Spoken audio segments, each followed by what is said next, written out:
Well, hello, everyone. This is John Byrne. Welcome to Fridays with Sandy. We're here at Poets and Quants. Sandy Kreisberg is here in Boston again. Hello, everybody. We Shalom.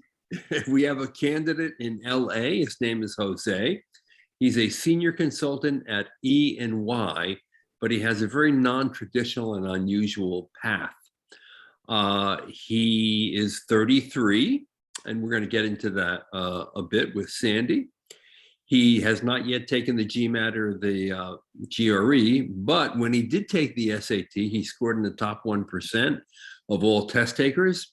He's really a go-getter, first-gen college grad who migrated to the country from Guatemala at the age of 9. Before his gig at Ernst & Young, he worked for Molina Healthcare as a senior corporate finance analyst. So, Sandy, what do you think? I'm going to check this. I believe Guatemala is a country that that there are no Guatemalans at HBS. So that could be currently. I could be wrong. I'm going to check it as best I can. That would be. What do you think that? What kind of, is that an ace or a wild card or a face card or no card, John? I'd say that's a wild card. Well, in a sense that I don't know how to play it entirely. Yeah, they do.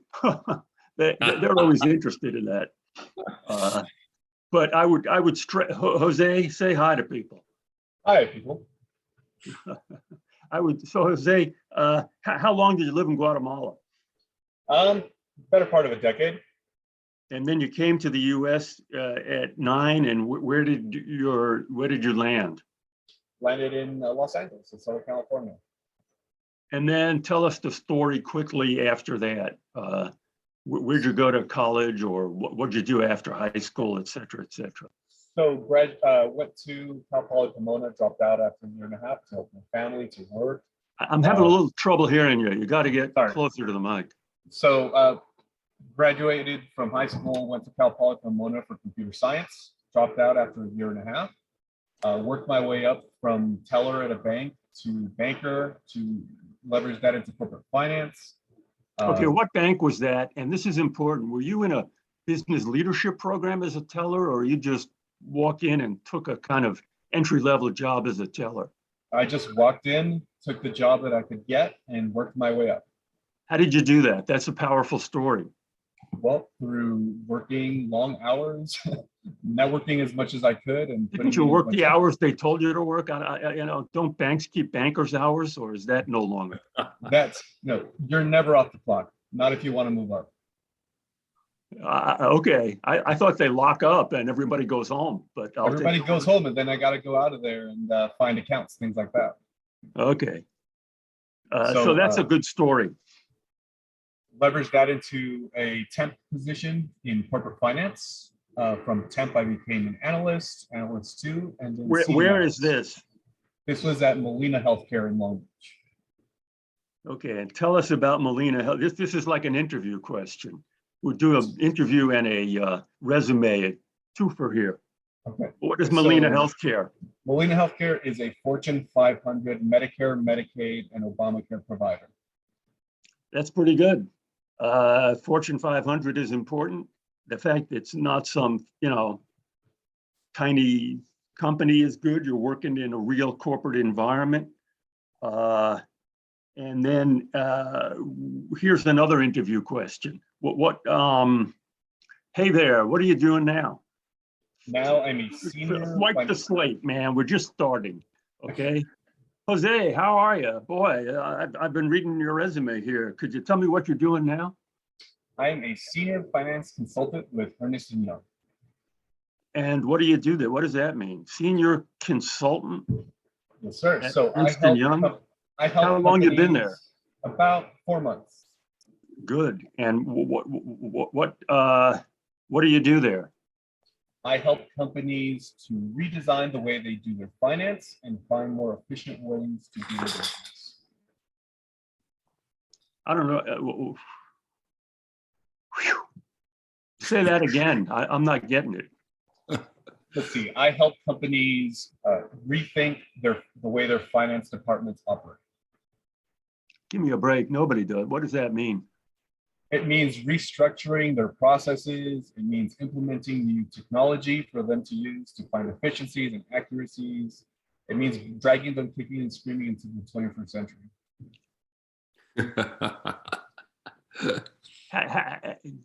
Can you tell me? Digitizing their financial operation. Yeah, I kind of get it. Can you tell me?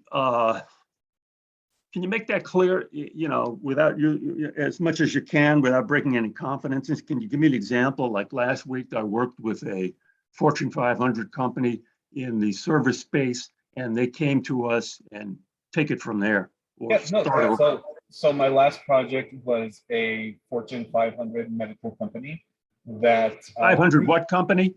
medical insurance company. Medical That- insurance company. Okay. Yes, that grew too fast Woo! and didn't know what to do with themselves once they had that volume. So I went in with a group and we redesigned the way that they handled everything from their claims to their finance department to help them deal with the scale that they were dealing with now that they had actually obtained that growth. This is a Fortune 500 company, and they're no wonder it's hard to get reimbursed, man.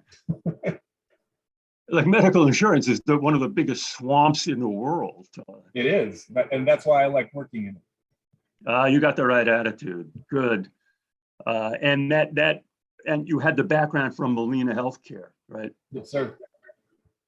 So I don't know if we went through this in our rehearsal, but why is EMBA not going to work for you? You're a natural EMBA candidate. Well, I'm trying to get into management consulting, and I don't think EMBA really lines up with my experience or where my career. Okay, let me ask our beloved leader here what the chances of getting into management consulting will be when you are ready to apply as a 36-year-old or something like that. Yeah, it's going to be a little tricky. Only because, you know, the window is a certain window. And so you'd be a special case, special hire. Why don't you have you tried applying to management consulting companies now? I have, and without an MBA, it's very difficult. Yeah, yeah. That's unfortunate.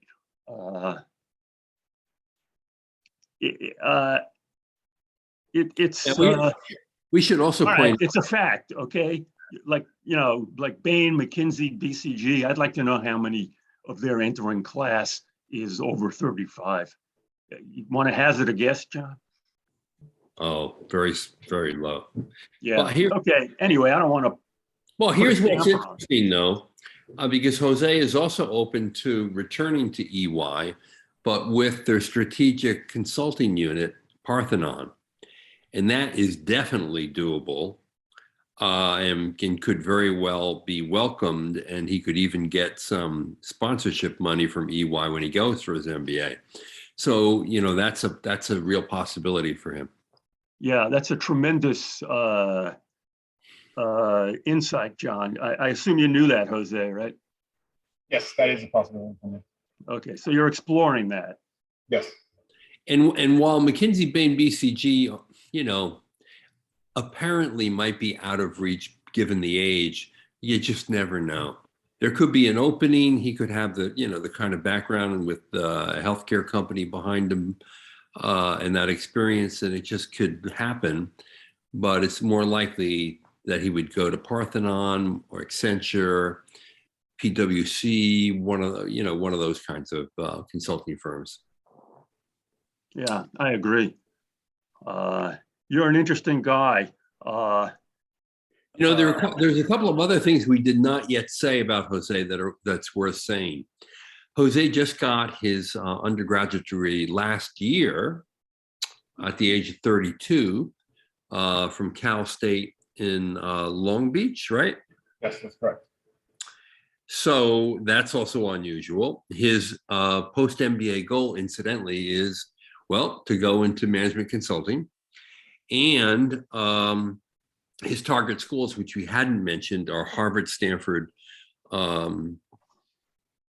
UCLA, USC, Marshall School, and UC Irvine. Correct. So he's going from a very top, hard to get in, probably won't get in, to a couple of schools that he has a good chance at, and maybe a safety school in the Okay, mix. let's divvy this up, John. Jose, I like you a lot, and so will everybody else. And you're an underrepresented minority, which is a big plus. You've got a great story here. I don't think you're getting into Harvard or Stanford. As I often say, they'll blink once, but they won't blink twice. And you're asking them to blink at your age and a kind of choppy resume. And a GPA, and a 2.9 GPA. And a 2.9, right. So I think it's going to be hard at those places. Have you had anybody give you an opinion on that from those schools? No. Well, I don't want to, you might try and talk to someone there and see if there's a very tight channel for guys like you. Stanford might go for some of this. It's very powerful. That's true. I mean, you've got a really good story. You got to really tell it well to have a shot at a Harvard or Stanford. You really be one hell of a storyteller. Okay, you got the material, but you got to put it together in a very compelling manner. Overcoming obstacles, reaching out, diversity, being helped, being a mentor. Like, what have you thought about your Stanford essay? I have, but I don't have anything drafted yet. I mean, for me, it's really more about trying to figure out what's even worth putting the effort in. Can't hear you, man. Can't hear you. Sorry.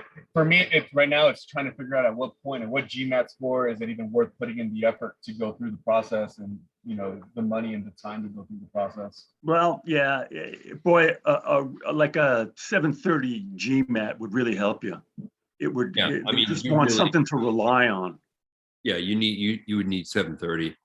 Is 730 enough given everything else? Yeah, no, it's enough. Yeah, it's enough. It's enough.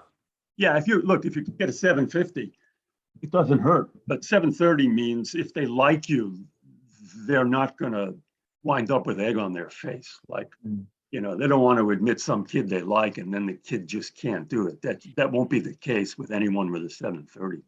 You only need the median, particularly for you. Yeah. Okay. Yeah. Okay, so I think those schools are going to be real hard. John, I'll defer to your expertise about UCLA, USC, and UCI. Yeah, look, I think that those are all within reach. I mean, if I had to guess, out of those three schools, you get accepted to two if you execute well. My issue here with this is, why apply only to California schools? To work. Work. Yeah.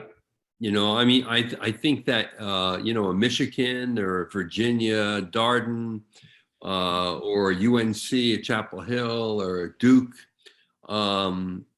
even a Kellogg, possibly. Kellogg would be more within potential reach than a Harvard or Stanford. Why not? Kellogg goes for personalized stories like this, much more than Stanford and Harvard. Yeah, and incidentally, in the case of Darden and Kellogg, I mean, they're great consulting schools. But if you're really married to California, don't really want to leave, I get it. However,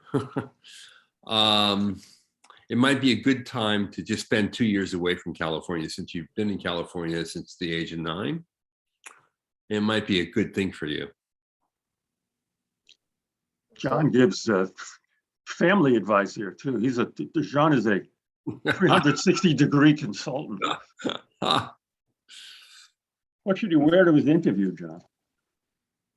He should be dressed well, like he would be to go for a client meeting at EY. Yeah, I was just joking, but you can't go wrong with that. Yeah. No, don't be. You can't be casual at all. Well, that's true. For our general viewing audience, it if you're doing a Zoom interview, it sometimes helps, and they've given you the name of the interviewer. You can sometimes write the interviewer and say, "Is this business casual?" And the interviewer sometimes, well, if he or she is a nice person, will say, "Well, I'll be wearing a sweater." It's not a big deal, and you can't go wrong with a jacket and tie, No, and it's no big deal. definitely not. So I look. I think UCLA, USC, totally within reach. UC Irvine, that should be almost a sure thing. I would really advise you to look at Michigan, Darden, Kellogg, UNC. I just don't think, I think those schools would be really good for you. And I favor them over, let's say, USC. So. How come? John is our expert here on Well, I think they place more people. silver schools in the Golden State. I think we have more people in management consulting, and in Darden's case, it's a totally case study school, and case study schools are excellent for consulting careers. Kellogg is very heavy case study, and the largest chunk of people at Kellogg go into consulting. So, in Michigan would be a great school for you as well. John really knows this stuff. The other thing is, despite the age and the 2.9, which are definitely red flags for elite MBAs, every school is very much interested in making progress on diversity and inclusion goals. And I think that that's very advantageous to you. And it may, to some degree, offset, a 2.9 or offset a third your age. Good. Yeah, I agree with you, John. Let me repeat this important fact. In order to qualify as an underrepresented minority for federal statistics, you have to be a U.S. citizen. And Jose is U.S. citizen. And Jose is. That's why I asked, and that's important. Yeah. Otherwise, you're an international student. Yeah. Just saying, that's important. That's one of those little things you have to know. Rules of the road. The other. Any questions for us, Jose? You're man. Which one of those tests you're thinking of taking, the GMAT or the GRE? I'll do the GMAT. I'd figure out which one you're better at, man. That's a real important barrier to you, unfortunately. You're good at you got the high SAT score, so you're good at taking those tests. But that's going to be important. I would also, as I tell many other people, the other thing, keep taking it, man. Schools want the number. The other thing that's worth pointing out here is he got into Cal Poly as a computer science major. That is not an easy school to get into. That's a very highly selective school. That's one of the best engineering schools in the country. That's going to count for something. The fact that you left in a year and a half, but you have an explanation for that, and a good explanation, that's helpful too. But I think getting into Cal Poly is another filter you passed through, which is very helpful to you. Good point. And let me repeat what we said earlier. That has to go on your resume. Yep, SAT score plus Cal Poly. Gotcha. Yeah. Cal Poly, SAT, we strongly suggest that's not required. Cal Poly is almost a resume requirement. If somebody went through this resume and discovered that you had left that off, that would be a red flag. It'd be a, crimson flag, okay? Yellow flag. Right? What's that? It would look like I'm trying to hide it. Yeah. Yeah. because you Or- left or- a year and a half. And Yeah, instead- either be dishonest or don't know how to write a resume. Neither one of those is a good thing for them to find. yeah. Well, good luck to you. You know, I think the big challenge is going to be writing your story and writing it well enough so that it resonates with the people who read it. That's going to be key. And of course, your GMAT score is going to be key. I think, you know, to get into almost any of these schools other than UC Irvine, you probably need 700. And the expectation, given your high score and your SAT, will be that you can score 700, I think. So Keep taking it. Once again, tough love from Sandy on the way out. They don't care how many times you take it. Keep taking it. all right, there you go. Jose, good luck to you. Thank you. And to all of you out there, we wish you well on your MBA journey. This is John Byrne with Poets and Quants. You've been watching Fridays with Sandy.